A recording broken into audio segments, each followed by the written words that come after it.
அவனை தொழுதால் போதும் நல்லதே நடக்கும்.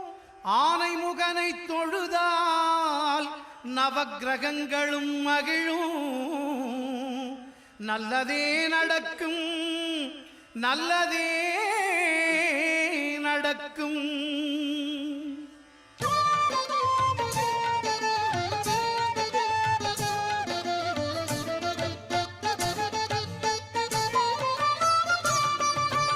ஒன்பது கோளும் ஒன்றாய் காண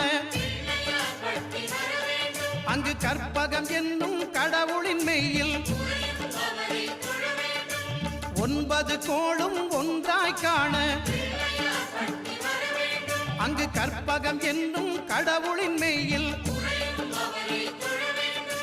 சூரியன் முதலாய் 9 கிரகமும் பலவித குணங்களை கொண்டிருக்கும் எங்கள் கற்பக தரு